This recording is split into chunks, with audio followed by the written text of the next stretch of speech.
As autumn prepares to take center stage, we start thinking about all the things we'll get to enjoy during the cooler months. A big bowl of creamy soup, a steaming mug of salted caramel hot chocolate, or your favorite cozy sweater that your ex forgot to pick up that looks so good on you even though it still smells like them just a little bit. And on the surface, this week's brand may look like a simple object of cozy comfort, but its creation is a tale that goes back over 162 years. The story of a company forced to navigate not only the expected growing pains of a new business, but also the supply issues of multiple wars and the deep social complexities of a relatively new nation. But by finding early success with a relatively simple product, they became a leader among competitors and today find themselves on the list of truly iconic American brands. And that's why this week's On Brand is on Pendleton. We're all jazzed up, really having a cow. You want your favorite show and it's on right now. It's on brand. Welcome to On Brand with Jon and Marisa. I'm Jon. I thought you were supposed to go first. We're only 123 episodes in this, and I still don't know how to do the Everything's open. a little topsy-turvy today. We're in Al Pal's house. We're recording in Al's house. He's not here. I've gone through his things. I made frosting in his kitchen. Marissa surprised me with a birthday cake because I'm house sitting and I may not come back tonight. And you're like, what are they talking about? But she knows that I love it. I haven't had this cake in a long time. And I think the last time she made it, she didn't even tell me she made it. And they're like, man, that cake was so good last week. And I was like, the heck are you talking about? But this is a Texas sheet cake. If you're from the South or the Midwest, it's baked in a cookie sheet or a jelly roll pan. So it's really thin. And you cook the batter and pour it in. And you cook the it's like a double cook. And you cook the frosting and pour it on. So and you pour it on and it becomes a little crackly. It's crackly. It's almost like fudge. Wasn't it David's mom made this cake, recipe or his grandma? Yeah, this is a great cake. I think Jenny's Ice Cream even has like Texas sheet cake ice cream. They do, yeah. If you look up Texas sheet cake, there's a lot of recipes for it. They're a little bit different. Some have buttermilk, some have sour cream, but it's really good. And I think I said in the Hostess episode, it's almost hostessy. The cake is really lightly chocolate, and then the frosting is like, I don't know, crackly and kind of smooth and fudgy. And it's all thin. It's only about like an inch thick. You know what I do? Double stack it. Double stack it. Heat it up a little bit. Put a little ice cream. She gave me the spatula to lick. I've always Al's been... spatula. You've never licked Al's spatula before. Don't. Okay. I'm not even kidding. Don't let Al know I licked his spatula. I swear to God, check your garbage Thursday. That spatula is going to be in the trash. And it's a nice one. It has flowers on one side and measurements on the other. Very cute. It's very cute. That feels like a family gift. He's like, how can I know how to measure things but take up no more space? That is, very on brand for Al. So he got the spatula. Yeah. So Pendleton, do we have any initial thoughts before we banter a little bit? I think I picked it probably because we just came out of back to school. Sure. We have another fun theme for October, so we've only got a couple episodes each to do kind of what we wanted. I wanted to stick with fall. I'm a fall boy. I've already done pumpkin spice latte. I've already done the Great Pumpkin Charlie Brown. Sure. What else is cozy for me? I love a wool blanket. Wow. I love it. I don't know that I have a Pendleton. I have a Faribault, which is another Woolen Mills, but I didn't think it was as popular. Pendleton is the colored stripes, right? There's like green, orange, or yellow. They do that. Okay. That one became very popular. But that one is the Pendleton blanket, because when I think of Pendleton, that's what you think of? Yeah. For a lot of people, they will think of Native American designs. That was a big thing of what they did. And for a lot of people, they probably think of flannel. It kind of probably depends on when you got into the brand and what you used it for. Are you ready for like a huge bombshell pullover? I'm not even kidding. So... I picked Hostess and Pendleton, thinking, cool, a cupcake and a blanket. I feel like I've turned into, like, an investigative reporter.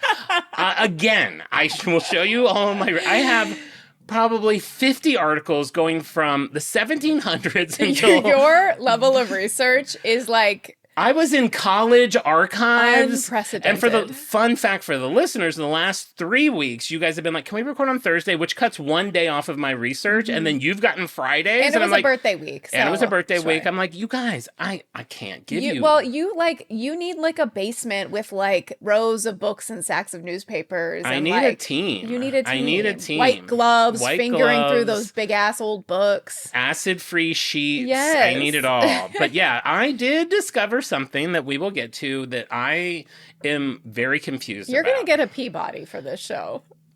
Oh, I thought that was my phone was a plane. We're very discombobulated. I'm sitting on a couch. My feet are touching the ground. I feel like a giant baby. Everything's out of... There's a lot of hammering going on next door. There's a lot of hammering. It adds to a wild energy. We're at like a sleepover in Alpau's house, and Yeah. he's not here. So if you're noticing things seem a little goofy, that might be why. Maybe when we're done, I'll take a little nap and have him... He'll walk in on me like... He'll find you in bed like Goldilocks. I was like, Cinderella? No, Goldilocks. But he'll be the thinnest little bear. No, he would be. So it is a long show. We have 7 solid pages, but I do want to start with a stew. So we're just going to have to apologize from the top. You're going to hear hammering. gonna hear There's a hammering. house being built 2 doors down that sounds like it's next door. Pretend you're listening to, like, while you're listening to the podcast, a house is being built next to you. Yeah. And so the sound of the hammering is like next door to you right now. We apologize, but this would have been happening even if we were in your house. Oh, 'cause- wait, okay, this is my bombshell. Oh, you had a bombshell. Yes. Wait, you I have a thought- bombshell? I thought you were asking if I had a bombshell. Okay, well, your bombshell might be bigger than mine, No, but I doubt it. it.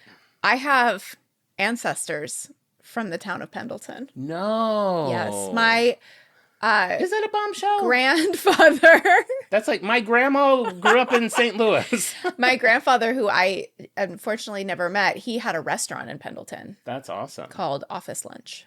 Office lunch. I think it was called Office Lunch. And so we have, so in our like family history, we have like photos of like the restaurant, and it's all in Pendleton. That's awesome. Yeah. So they could have some very cool old blankets. I'll have to ask cousin Marilyn. Remind me at the end, I'll give you a fun fact that they're going to want to look for when they're looking at their old Pendleton Oh, blankets. okay. Ooh, see if they're worth anything. Exactly. eBay. eBay. Okay, Hey, I queen. can't wait. Let's dive in. You have a stew. I have a stew before we get in. So remember last week I told you I blew up my tire Yes. going to buy a video game that I had wanted for a very long time. Sure. Video game that had been discontinued for like 2 years. Mm-hmm. Super Mario Galaxy. They made it. They only sold it for a short time. It became discontinued. It had a high retail or high second, third party price, whatever. Mm-hmm. It was expensive, but I found it for a good price and I went and bought it. In the 7 days since then, Yes. Nintendo has today announced they're releasing in the spring a Super Mario Galaxy movie. And along with that, are re-releasing Super Mario Galaxy with Super Mario Galaxy 2. So now you need to get that.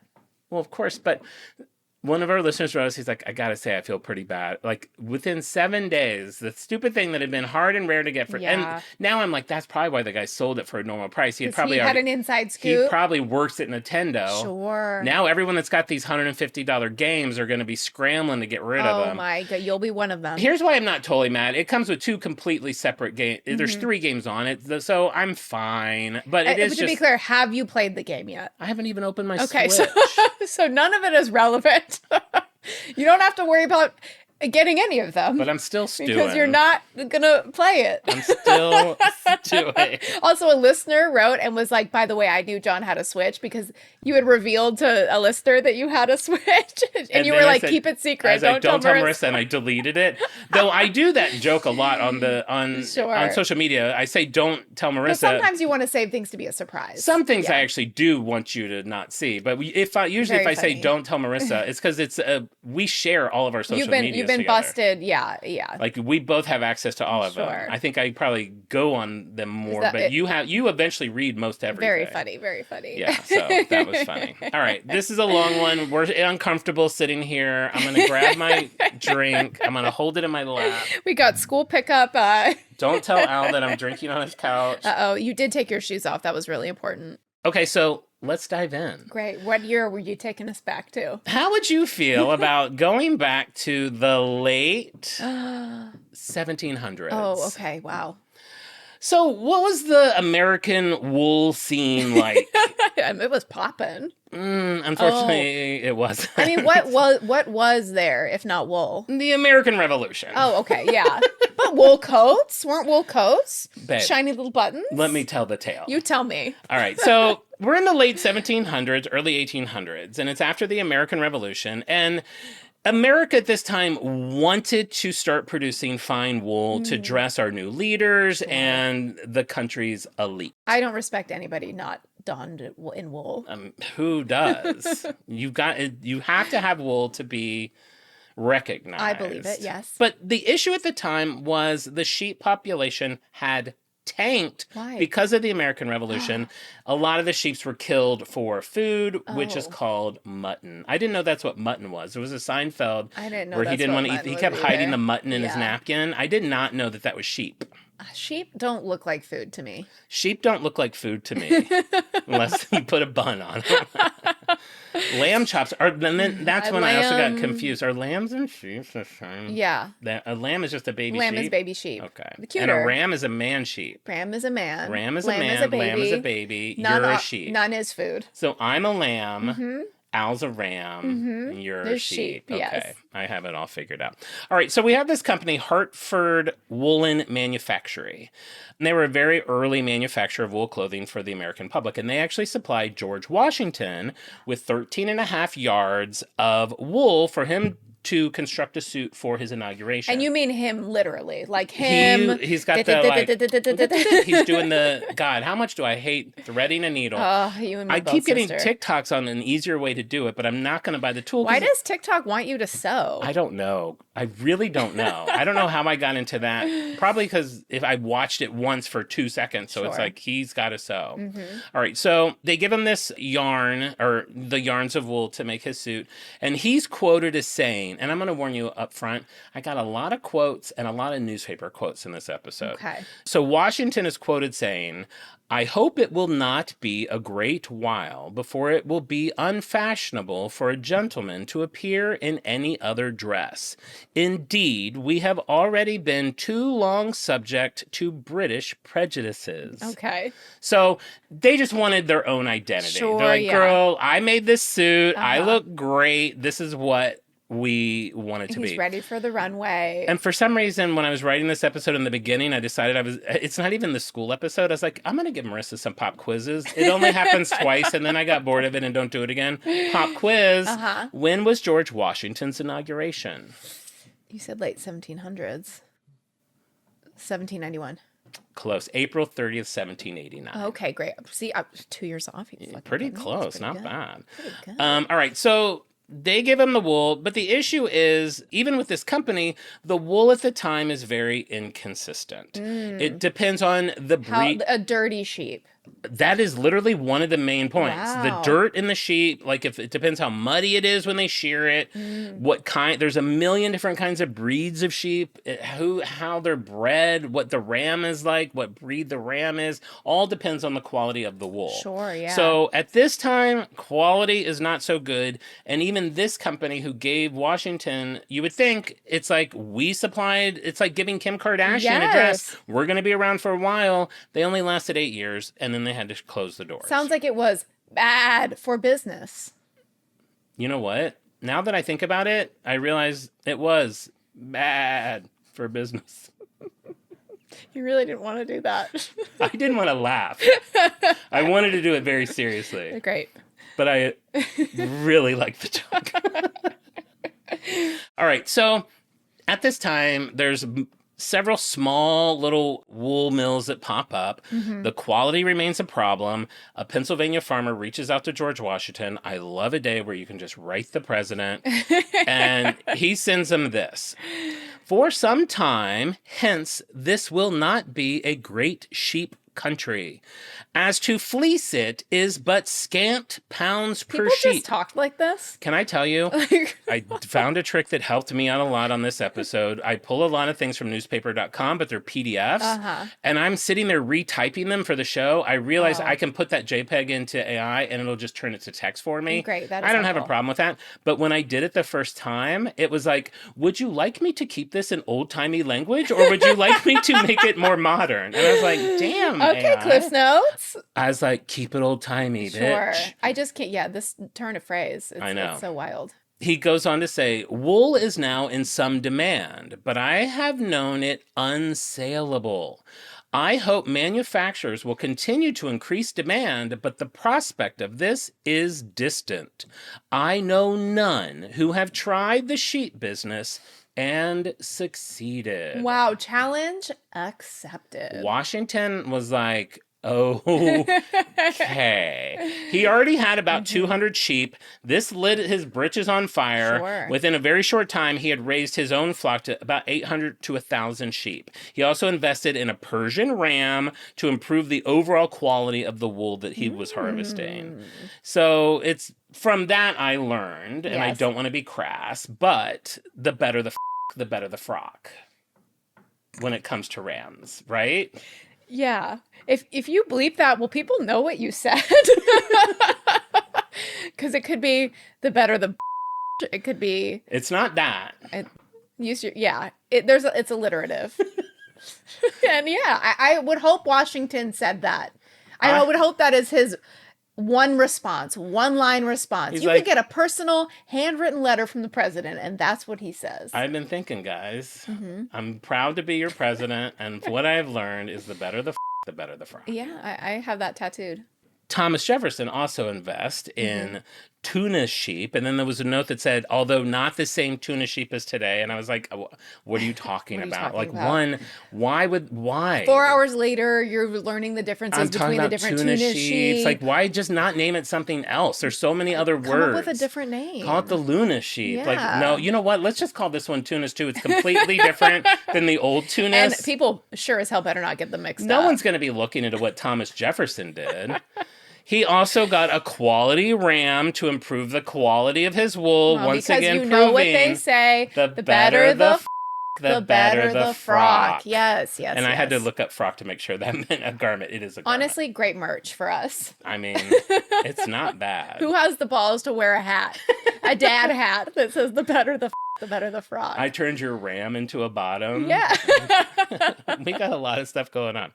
All right, 1810. Spain needs money. America needs sheep. They send us 20,000 merino sheep, which is like the wool that I always see. Like, to me, it's the only wool I hear it's like about the these only, days. and it's not my favorite. Like, you get a merino wool sweater. Like, that's where I would go. Like, if I had a wedding, I had a funeral, I have a job interview, I used to run over to Target, get a sweater, that kind of wool sweater, just to look nice. It's like $20 or $30. It'll look great for an hour. an hour and a half, and then it just looks frumpy and sad. Stretched out, pilling, Yeah. saggy, baggy. Yes. Yeah. So but they, good price in point. 1810, sent us tons of these sheep. Is that how the sheep are too? The sheep look good for like an hour and a half, and then they get all lumpy, dumpy, frumpy. Yeah. They only looked good for 2 weeks. I got a hot date with a merino sheep. No, I'm going off the Scotland ram.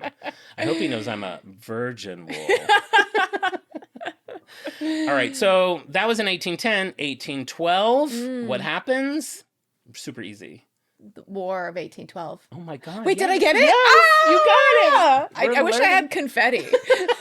I would have loved that. You're gonna be like Rip Torn. Do you remember that guy? He would always just like, I worked with him once, and he would just come in and say something and then throw out a thing of confetti. I need to keep confetti in my pocket. God, I forgot I that would worked be with Rip so Torn. good. And then he wanted me to help him with a project. He's like, oh, you work in the biz. I'm not even kidding. For like 2 weeks, Rip Torn would text or call me like, hey, so I want to send you like, and I'm like, oh, Buddy. Rip Torn. I want to help, but I'm not. You're the only person he knows who works in the biz. I think once you reach a certain age, maybe Sure. you lose out on some contacts. So, Sure. again, the War of 1812, wool is depleted again.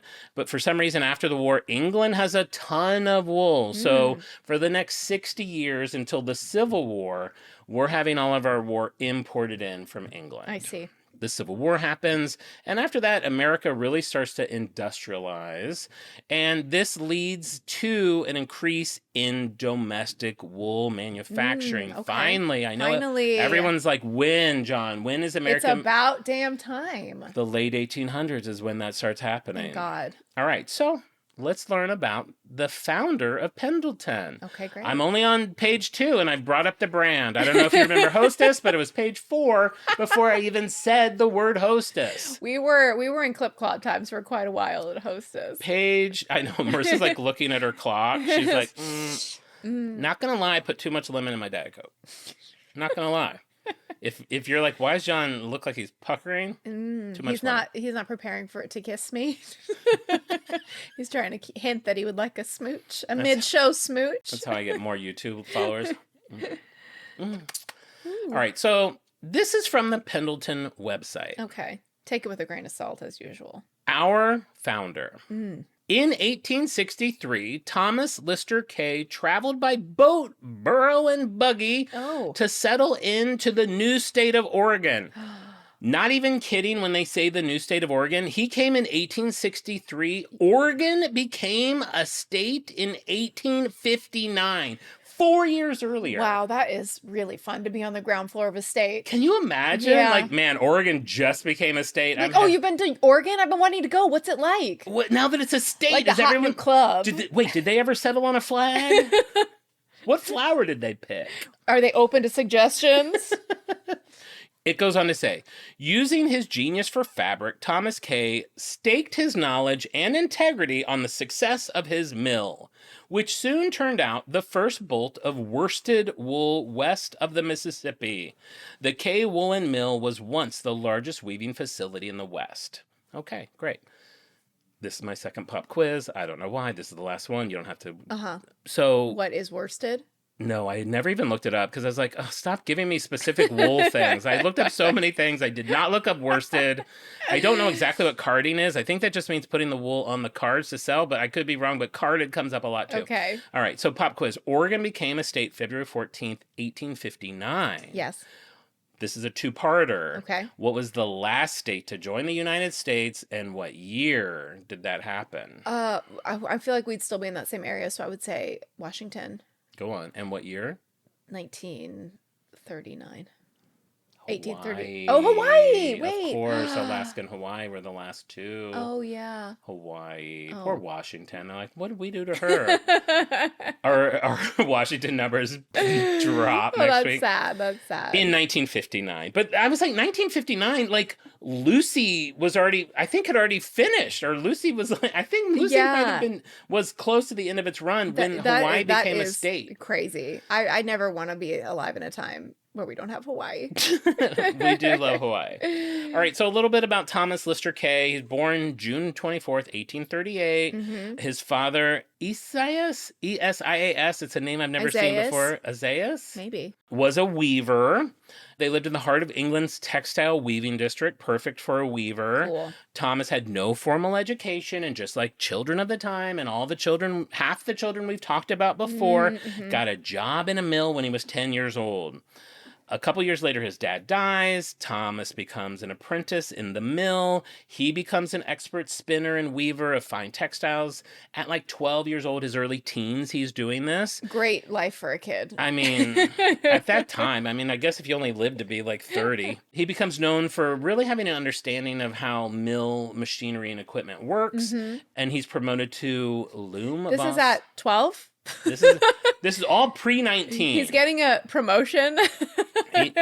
You didn't even hear the name of his promotion. Okay. Loom boss. Oh, wow. Which to me sounded a little Nintendo, sounded a little Mario. For sure. Okay, you got Switch on the brain, sure. I can't move on to the next level till I beat the loom boss. I would love a Switch game that takes place in the in the 1800s loom world. I would love an old Wii that had, like, you had to use the little things to loom. Well, there was a time where we were watching loom videos on YouTube. I feel like you were probably rolling your eyes and scrolling TikTok at that point. But it's really cool because, like, you think about, it's like, where did fabric come. Watching people make fabric on a loom with the wool. Well, this is why I Chink, always chink. say, thank God everyone doesn't have the same brain. Because if everyone had my brain, that fabric would have never not Let's say been... we have one garment on my watch. It's a G-string. That's all I can do with this.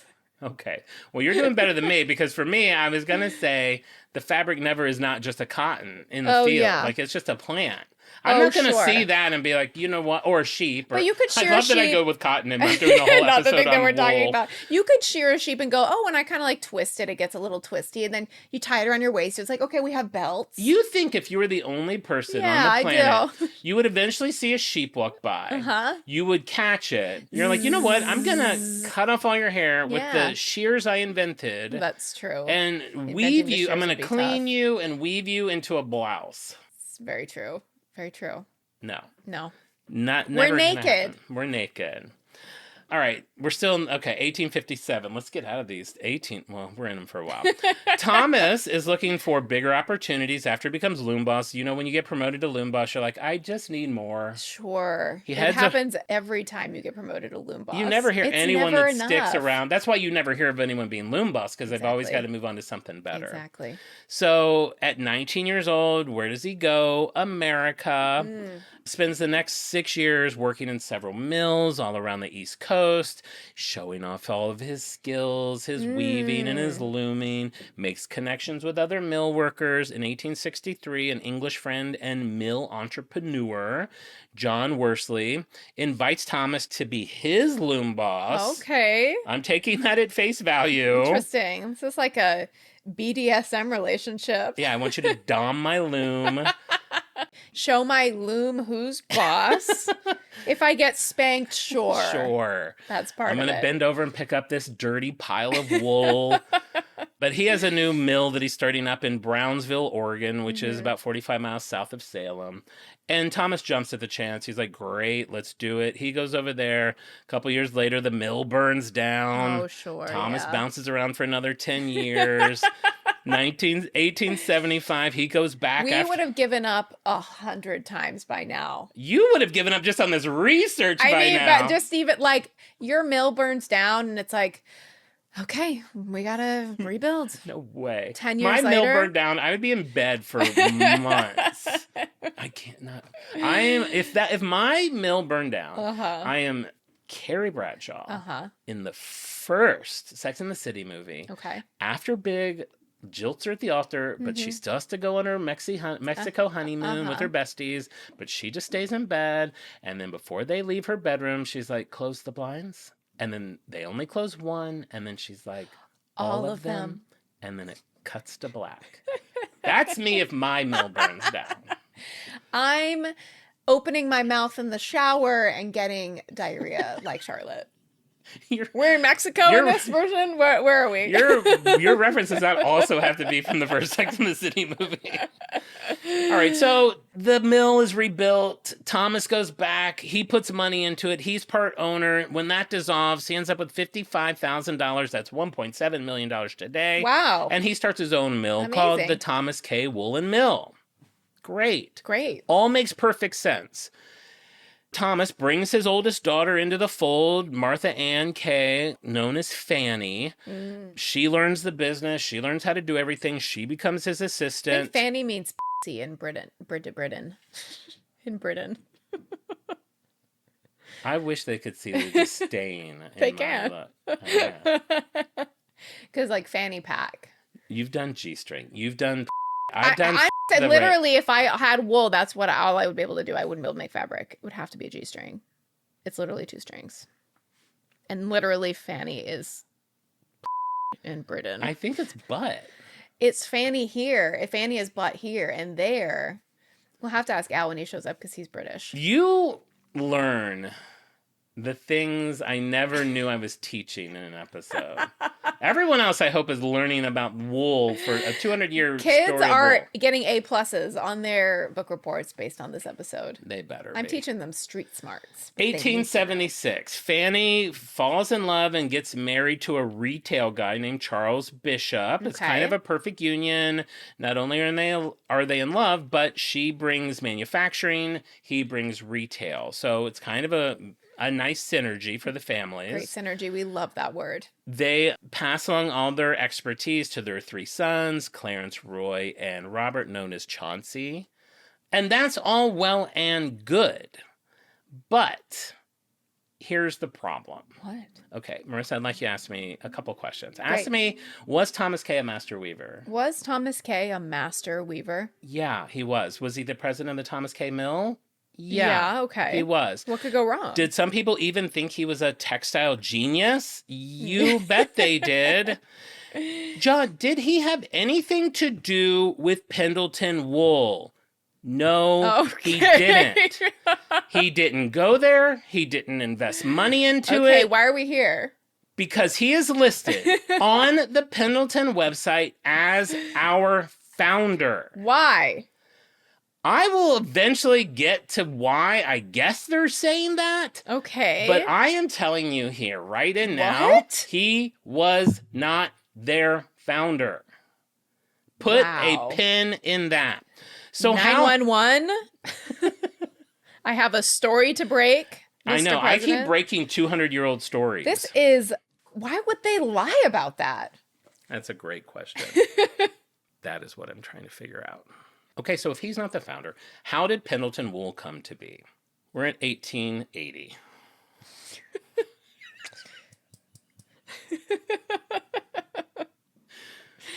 Between 1880 and 1900, there is an explosion Oh. of sheep growth. Why? Because that's what we're getting. That's what we want to Okay. do. We did that on purpose. Yeah, It wasn't like an accident. No, there wasn't like something in the river. We want to make wool. So in that 20 years, we go from 1 million sheep to over 3 million sheep. Oh my God. So it's wow. big. Yeah. So 1885, very important year. Do you know why? 1885. No, why? It's the year that Doc went back to the Old West Yes, and of Back to the course, Future, where they take a picture with the old clock. One of my Sure. favorite cinematic moments. I thought it was Fantastic. just chef's kiss, having them take that as a souvenir. If you go back to that Back to the Future, is it 2 or 3?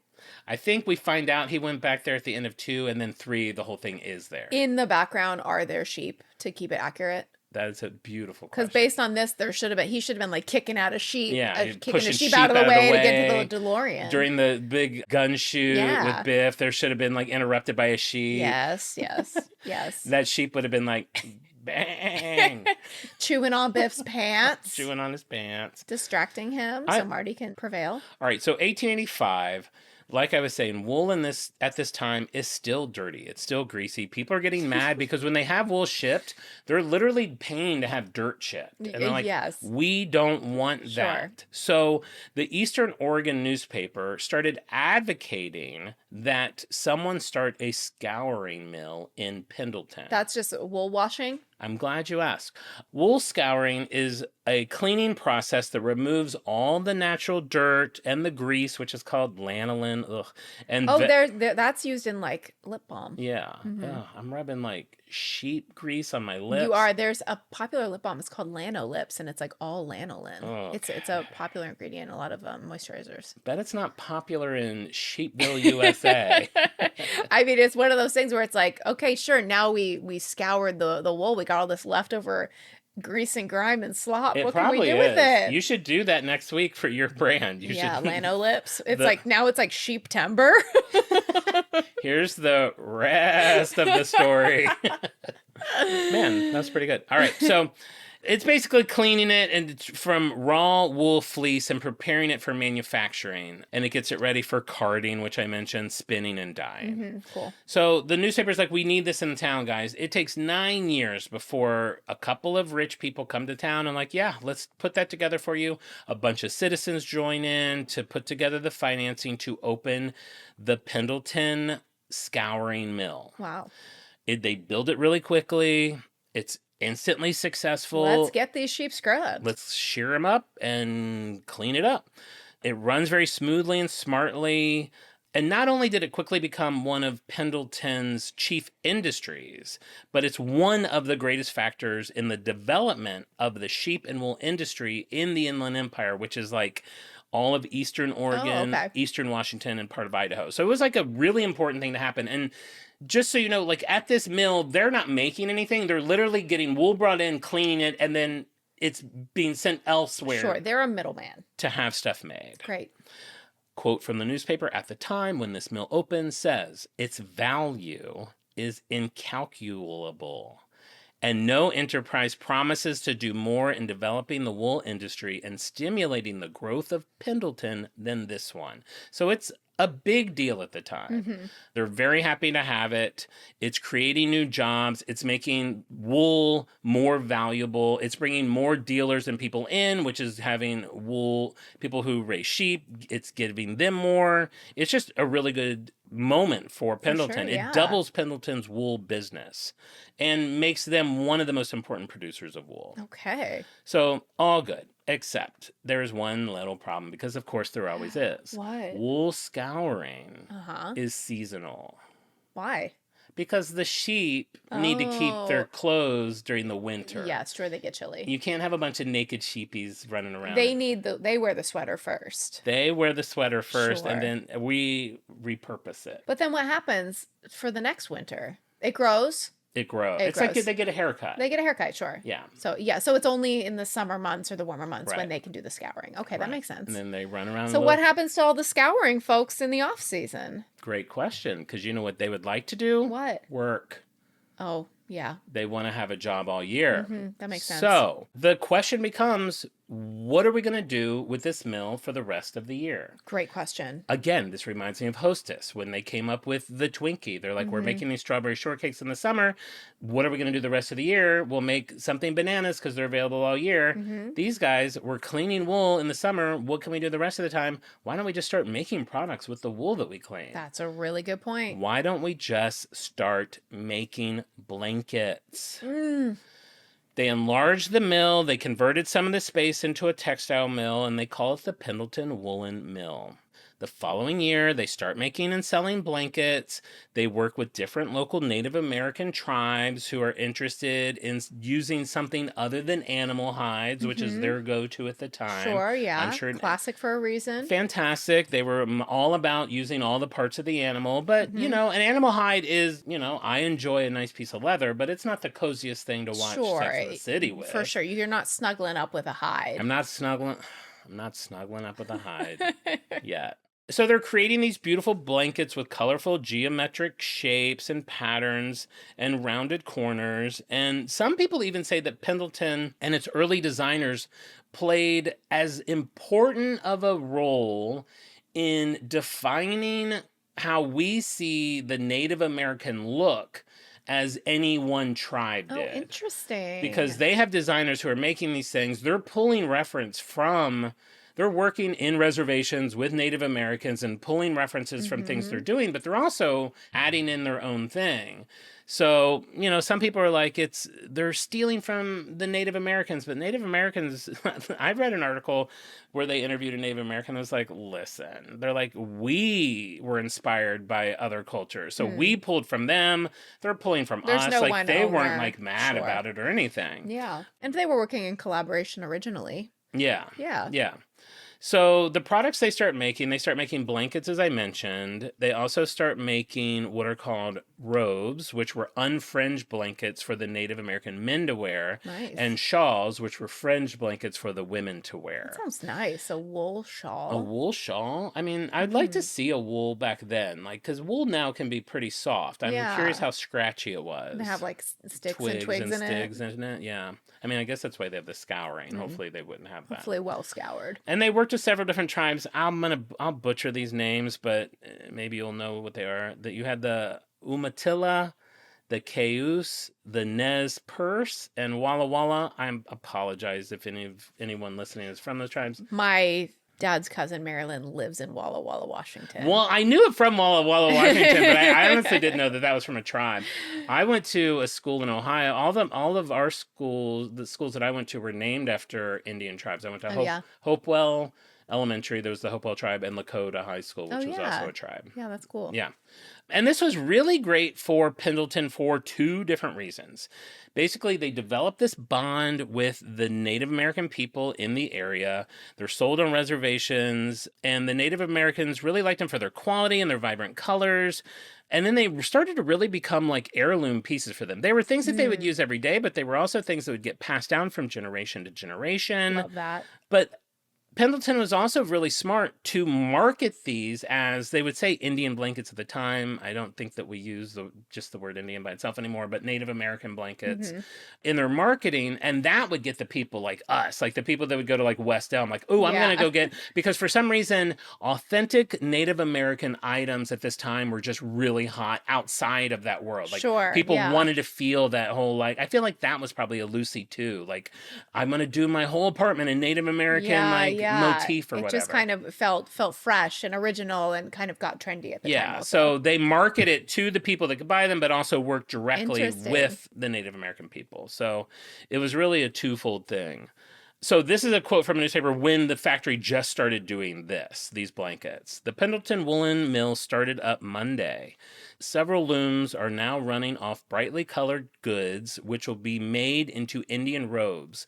The carding machines are turning off wool to be used in making blankets. A large stock of the softest kind of wool has been run through the machines. Several hands accustomed to the work have been brought into the city to enable the management to make a satisfactory beginning. I just love that there's like even just, I found so many articles about all the moments that this brand, like, there, and I didn't even do half of them. Like, we're talking about doing this mill. We have found funding for it now. They had a meeting at 2:00 and they've declared this person the president. It's like, because there just happens to be a local Oregon newspaper in the newspaper archives, which you just get so lucky when that happens. Sure, because they're following like the day-to-day that would never have been recorded. It's not going to be in the New York Times. So it was kind of special to find all that stuff. Wow, if you could travel by time machine to any I'd grab time. that Big Mac. I'd get the first banana Twinkie. I'd head over to 1885 to find Doc. There you go. Marty and Doc. And then be a fly on the wall of a meeting at Pendleton when the new president is named.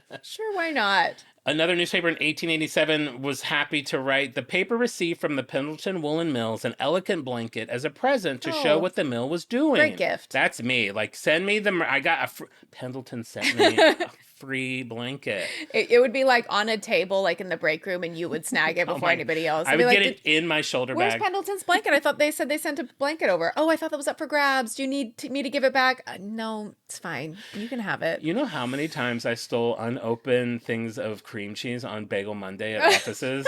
You didn't buy cream cheese for years. I would just... You're making a cheesecake at home with 200 of those little things. I'd get like 4 cream cheese. I would immediately hide 2 away to steal them later. Yeah, of course. Listen, you got to do what you got to do. Hard times. So yeah, that was fun. A fun little fact, this is just an little aside, that same year that the newspaper wrote that and they were sending out gifts, they put a slight pause on making these Native American blankets in the summer of 1897 to send a bunch of blankets to support the Klondike movement. Do you have any idea what that is? No, tell me. That is basically Alaska's gold rush. Oh, wow. So everyone was in Alaska looking for gold and needed blankets. So apparently Pendleton just sent millions of blankets there to sell. Well, that's fun. Very smart. And we also will have to learn about the bar at some point. The what? The Klondike bar. I knew if I brought that up, you would bring up the bar.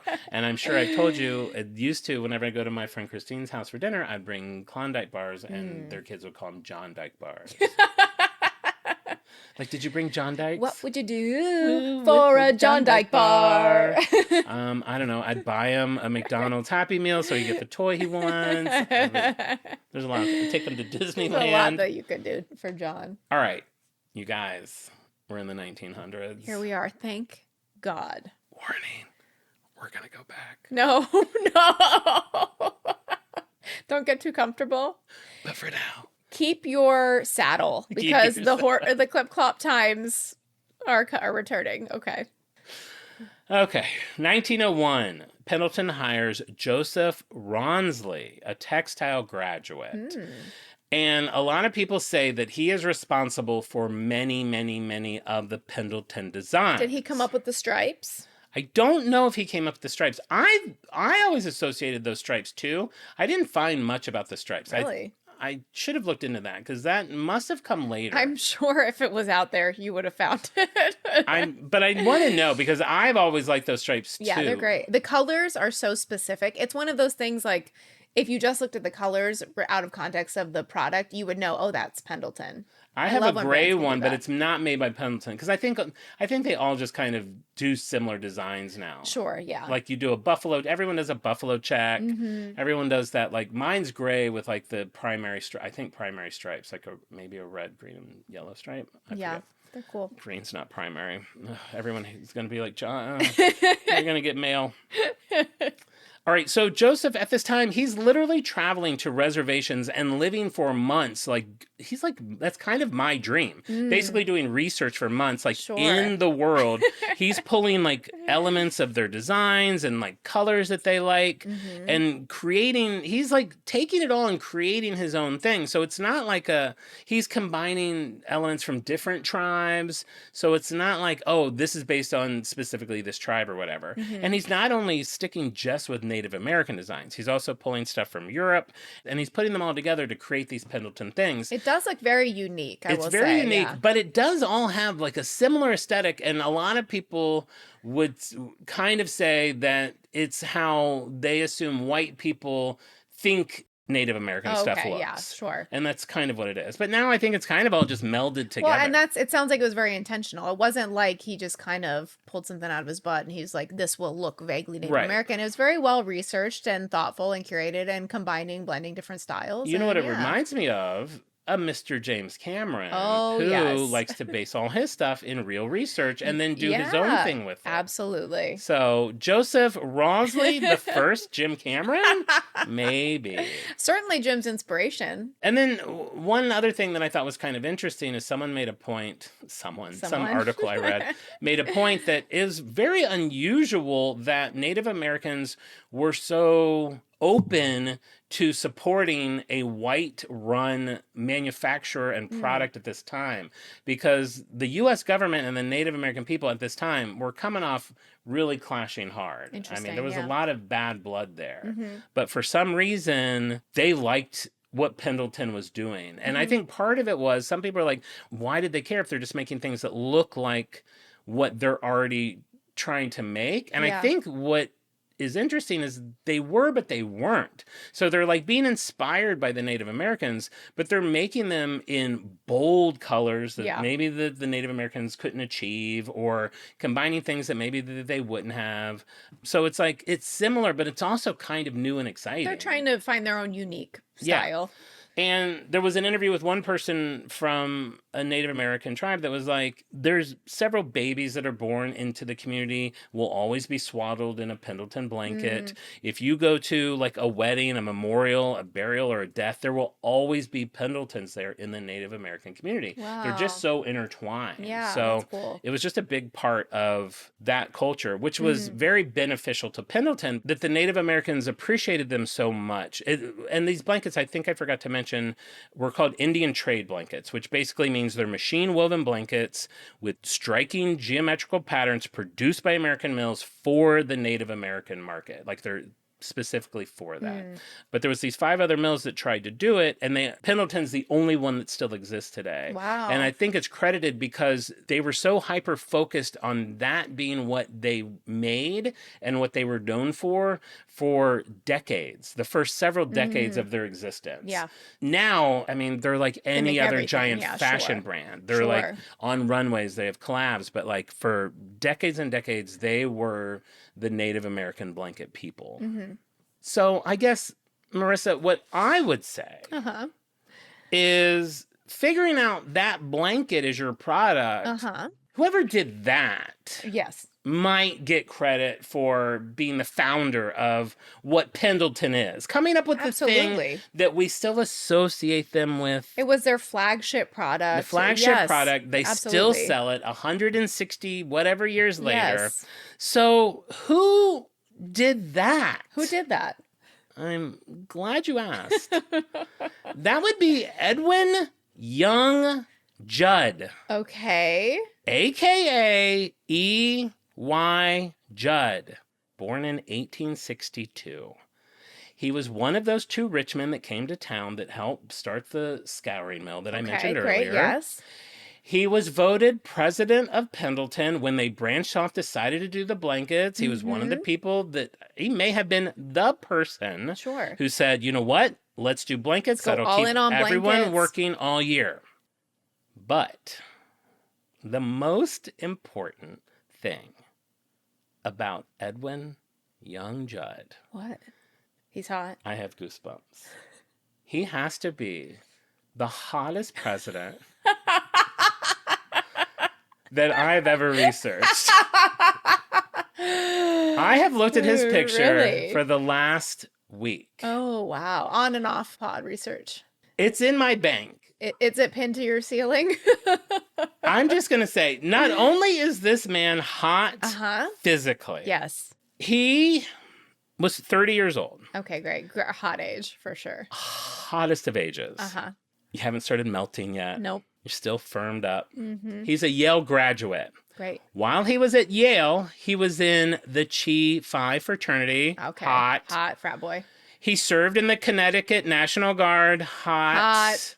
Award-winning photographer. Hot. I found an article about him winning the award. Okay. An inventor. That's hot on its own. What did he invent? A cloth folding machine that did the work of 8 people in 1/5 of the time that he created for the Red Cross. Hot. He was a musician. I found music that he composed in his college archives. Did you find his great-grandchildren? I am dating his great-great-grandson. I found a piece of music he composed. He could play the piano. Oh my God. I found articles about him. He traveled around the entire world at least 3 times. He was incredibly rich. Okay. Newspaper clipping from 1895 said he is the son of millionaire and wool dealer H.C. Judd in Boston, Massachusetts. Recently went on a 6-month tour through Europe, Asia, and Australia in the interest of his father's business. Mr. Judd is one of the most intelligent and agreeable gentlemen we have ever met. I bet he tore his way through Europe. I can't. If any of the listeners mention this name to your great grandma, because if she lived in Europe at this time, you might have Judd blood. You might have Judd blood. I think you might have Judd blood. Another newspaper said E.Y. Judd has completed a journey of 23,000 miles, covering 6 months' time. Started in San Francisco, went to Hartford, Connecticut, then Liverpool, London, France, Egypt, the Holy Land, Greece, Italy, Germany, and back to England. Time machine, you in England, glory hole. He used his father's money to help get the scouring mill open. Great. He had an organ commissioned for $1,500. I didn't look it up. That's probably $14 million today. Sure. To donate to the church in Pendleton before it arrived. He took a pipe organ class so that when it came, he was the one that could play it for them. That is really cute. He is also credited with having the first car in Pendleton. I found so many snippets on this guy. People are across the board, art, music, business, fraternity, mustache. I gotta find a picture of him just so you can go into this knowing what I'm talking about. What a dreamboat. Man, he's crossing all sectors. Oh, you like a smarty pants. Oh, you like a frat guy. Oh, you like an artsy fartsy. Oh, EY. Wow. I mean, I need a little higher resolution on this bad boy. I know, but come on. Yeah, and that's pretty good. Here's his brother. They just have this, it's like the whole thing. Like, he's so cute, but then also everything about him just sounded so sexy. Oh my gosh, what an constantly incredible guy. Traveling the world. So, yeah. So, I'm giving credit as the founder of Pendleton to E.Y. Judd. Me as well. I would love to have a conversation with Pendleton if anyone from there listens to this, just because I still know how they got there, and we're about to get to it. But I'm still calling a little BS on it. All right, so 1900 is the year that he gets the first car in Pendleton. That's also the same year that Thomas Lister Kay dies. Wow. So Pendleton's been around for 6 years. Again, he didn't have any connection to it. When he died, and this really bummed me out, at the time of his death, Fanny was by far the most interested and knowledgeable to take over his mill. Sure. What does he do? Gives it to his sons. Some dipshit son. Some dipshit boys get the mill. Fanny's like, fine. She continues to raise her own sons. The early 1900s, Pendleton starts to have some financial troubles. I found an article where the bank was selling off their inventory to the highest bidder to try to recoup money that they owned them. Companies were swooping in to buy all the blankets to resell to make money. And then during the next 8 years, the mill kind of changes hands and equipment gets old and cost rises.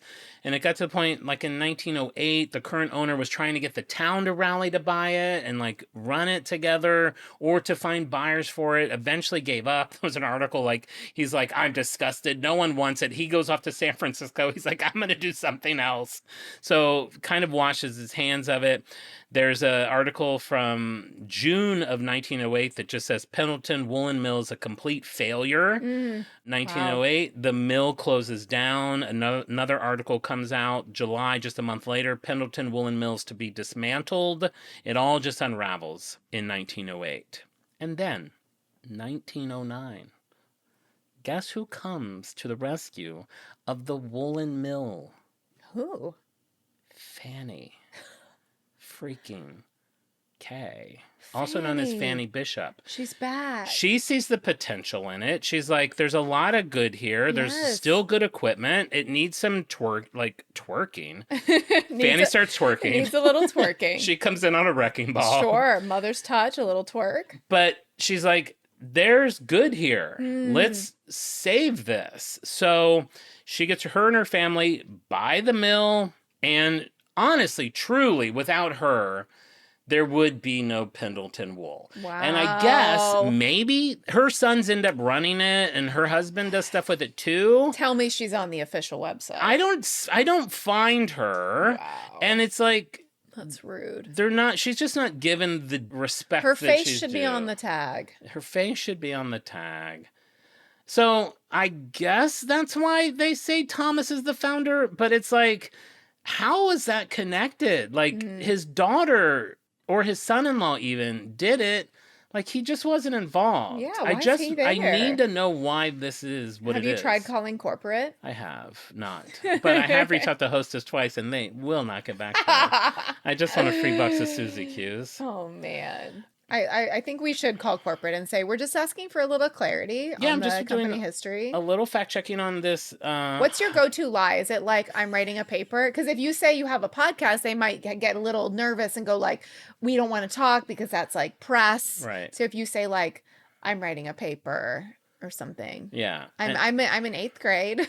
I'm in 8th grade. My parents smoke, so my voice is weird. When you say virgin wool, is it actually virgin wool, or is it like when I say like? How can they it's tell? a little convoluted. Sure, it is. Yeah, we'll talk to corporate. But I love it. So there you go. You have Fanny coming in with her family and her boys. It whittles down. One of her sons dies, and the other one doesn't care. So it ends up just being one of the kids that really gets super involved with it. But they really liked Pendleton had gained a reputation for quality and just being, a really reliable product. They wanted to keep that. Sure. They wanted to, obviously that's part of the branding. They wanted to continue that. They build an amazing new building. They bring over all the old equipment that's still usable. They supplement it with the newest and best woolery machinery that there is. The architecture was like the most modern of the time. It had electric power, which was not everywhere at this point. Yeah. Had automatic fire extinguisher, which was not everywhere at this point because I didn't Sure. mention because I just didn't feel like it needed to go into it. But the other mill did have a major fire at some point because everything back then did at some point. Things were always burning down. Something's always. Cows were always kicking over kerosene lamps. The sheeps were smoking in the back. They were. So Big cigars, big stogie hanging out of a sheep's mouth. Yeah, exactly. They were able to employ like 60 to 70 people, which was a lot of people for that time. That is So a it was lot. just a really good thing. With inflation, that's like 120 people. Yeah. It's 2.4 million employees. Newspaper from July 15, with just 1 year after like the mill is a disaster. It's a complete failure. The headline, this reminded me of Back to the Future. Now the headline is Pendleton Woolen Mills will be humming in another month. Wow. It's like coming back. The next Back to the Future sequel should be about Pendleton. It should be called. I don't know how the details are going to shake out, but it should be. I'm trying to think of a tagline because I want it to be about sheep, and it's going to be something like the sheep's getting real. Oh, yeah. Is that shit? The shit's getting real? The shit's getting real. The sheep's getting... We'll work on it. We'll work on it. God, we have a lot to do after this, and we still have to play pickleball. All right, so not only do they want to keep the quality, they also want to grow, obviously. They expand their trade from local indigenous tribes to American Southwest by visiting tribes there, learning their customs and their color preferences. And then they start to expand beyond blankets. Wow, yeah, why not? Takes them a Like minute. jacket. But let's go beyond blankets. A wool hat. 1912, they open a weaving mill in Washington to make fabric for suits. 1924, they started a line of men's wool sports shirts in bright colors. At the time, that type of shirt would have always been found in a dull color. So they're like, let's make it fun and bright. 1929, full line of woolen sportswear. World War II. What are we going to do? What are we going to do about this? We're going to send fabric to the war. We're going to make clothing and uniforms for the soldiers. Sure. And then in 1942, What happened? EY died Oh, that's sad. in a convalescent home. Oh. Were you by his side in a time machine, dressed like a nurse, giving him a sponge bath? Ew, his 80-year-old toes. No, but it did make me think, man, if you want to do something, do it. Because, we all just end up in a convalescent home dying alone. So look at the life he lived. And then you just do it. We're all going to end up in a convalescent home. So alone. enjoy your life. Enjoy it. Yes. If you want a podcast, well... You don't want to encourage anybody to make a competing podcast? I don't need any competition. No, but seriously, if you want to do something... Start a mill. Start a mill. Go buy a sheep. Yeah. 1949, they did a little post-war market research. What does everybody want? Women's clothing. I was going to say, I feel like a little wool dress, a little skirt. Oh my God, the apron. turnabout skirt. It's literally one of their first hot items. Cute. It was a pleated skirt, completely reversible. You could two completely different colors. Two outfits in one. Two outfits in one. Lucy would love that. I literally have two skirts in one. That's really cute. And then they had a jacket that became very successful. More clothes should be reversible. No crap. Because I'm always spilling. And if I can do a little swapsy. A little spill in a swamp. They should spill call in it the a swamp. spill and swap. I have a couple shirts, like tank tops that work both way, like inside out and also backwards. So really I have 4 chances to spill. And I'll get a little coffee on the front and then I flip it around. I wear it backwards and I flip it around inside outside. Yeah. Everything should give you 4 chances. That's the name of the brand, 4 chances. 4 chances. They're all sportswear. reversible and inside outable. Inside outsies. I like that. And it should be like the old Banana Republic pants where you can unzip the knees and they turn into shorts. Everything. That's future clothes. So then you're Everything. getting 60s or 80s. Yes, of course. Yeah. Yes. All right. Love it. Sharks. Oh, and then 1960, a music group forms called the Pendletons. Cute. Named after the iconic brand. Wow. They would eventually change their name to the Beach Boys. Pull over. Get out of the car.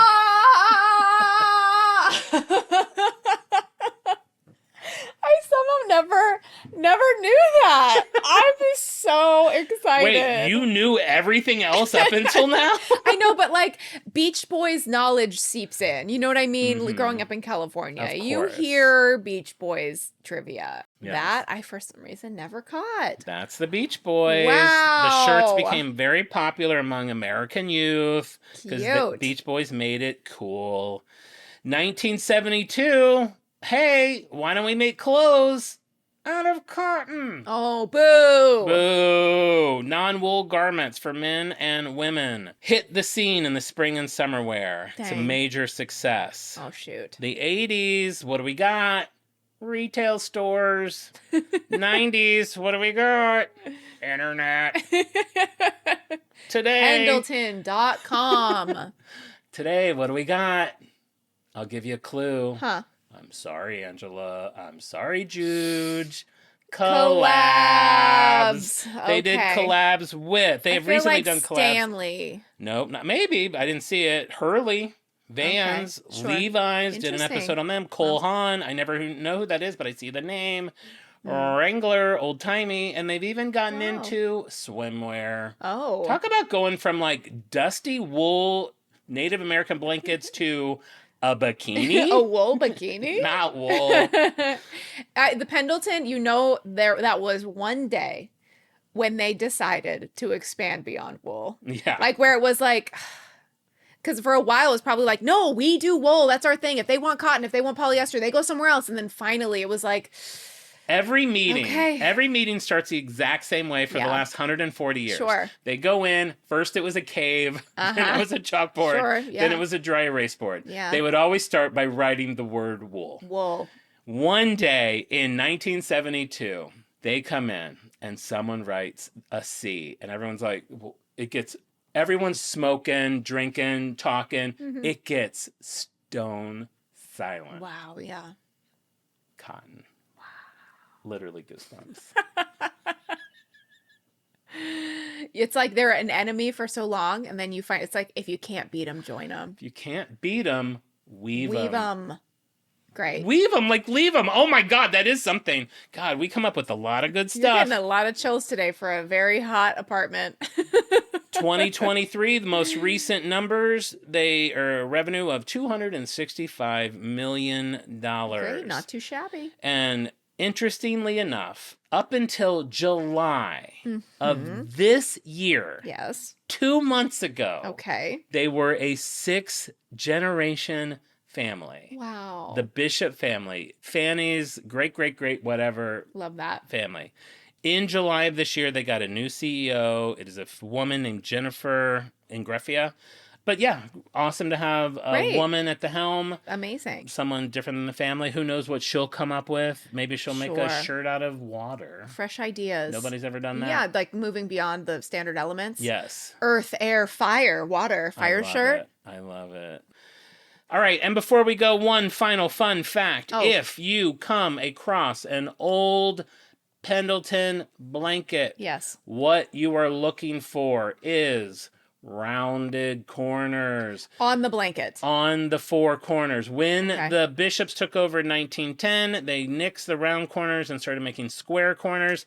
So if you get a rounded corner Pendleton blanket, it's from 1895 to 1908, and it's probably worth a lot of money. Whoa, like a lot of money? I'd have no idea, but I would assume That's cool. it's at least cool. There's a chance that E.Y. Interesting. Judd laid on it. Does it smell hot? Ugh, does it smell hot? I prefer a rounded corner blanket. I don't want to get poked on a sharp blanket Ew, corner. I definitely like a square Yeah, corner. really? Yeah, maybe that's why this pod works. Yeah. All right, now Marissa, you've heard everything. You've gone back 200 years. Yes. We've talked about Washington. We've talked about everything about Pendleton. What are you going to say? Is it on brand? Is it off brand? Pendleton is on brand for me. Yeah. It's classic. It's evolved, of course, with the times as everything must, but they still have stuck to their signature style and their classic products that made them what they are today. It's hard on brand for me. Okay. How about you, John?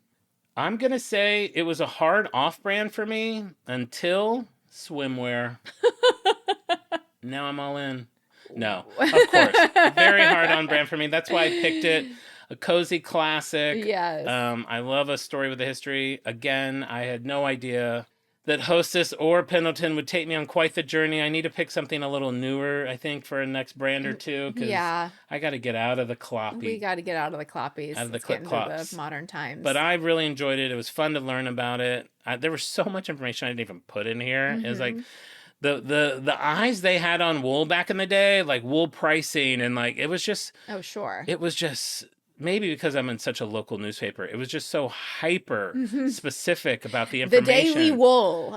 Basically, and I'm like zooming in, and I'm like, do I have to? They're like, it's like it starts to become numbers, and I'm like, just what's the story? Sure. But That's I why think you're we the found best. it, and I think it was fun. So there you go, on brand for both of I us. can't believe I don't have a Pendleton blanket. Somebody, please, for the love of God, send me one. Yeah, you won. I get one first. It's my brand. You get a Cliff's Notes. You get a pencil. Sure, yeah. You I get take a those too. tire. Yeah, great. Send me one I get a cupcake tire. and a blanket, and you get a pencil and a tire. Could be worse. I will take anything. Well, thank you for indulging me. Before we go, of course, I need to give our shout outs to our Freaks of the Week.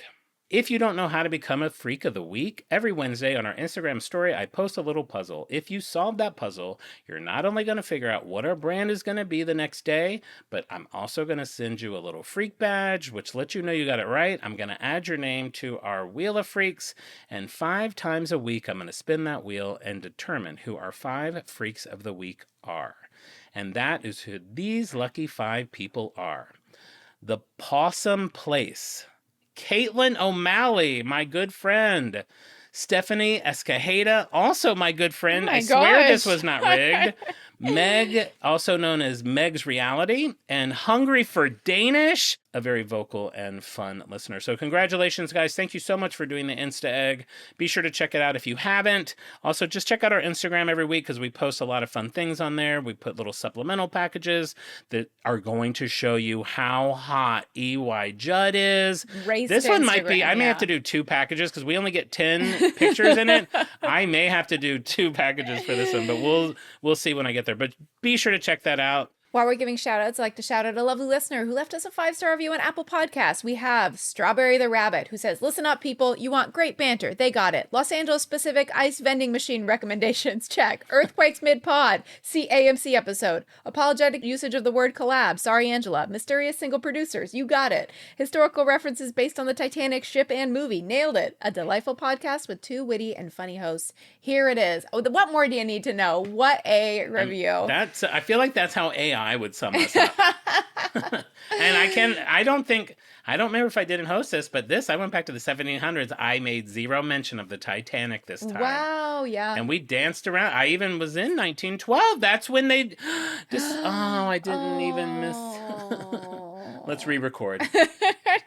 Thank you for that review, Strawberry the Rabbit. If you haven't left us a review on Apple Podcasts, please do that. You can leave us a starred review on Spotify, but Apple Podcasts is where you can leave a written review. And it boosts morale, it boosts the show, it boosts our moods, boosts our attitudes. Yeah, I will say we've gotten some stars on Apple lately, but we've not gotten a new written review in a while. And I check at least once. I'm not gonna lie, I check once a day at least. Okay, yeah. 'Cause They've stalled out. We've been on the same Sure. one for 1 solid month now, which feels psychotic. And so I need someone to tell us we're pretty. So write something if you have So it. write an Apple Podcast for Jon and check out our Instagram at OnBrandThePod, TikTok at OnBrandThePodcast. If you want another episode a week, every Tuesday we do Off Brand, which is a sister show on Patreon. You can check us out there and chat with us in the Discord. There's a subreddit now, On Brand the Podcast. No, it's just on. So the subreddit, I'm realizing why people aren't able to find it. It's the only thing that kind of goes differently than our normal naming convention. It's just On Brand Podcast. On Brand Podcast. Yeah, Okay, everything great. else will either be On Brand the Pod or On Brand the Podcast. Great. Try one of those 3 anywhere and you'll find us. You'll find us. And with that, we'll be back next week with an all-new episode. And remember, we may go off topic, but we're always going to be on brand. Bye. Bye.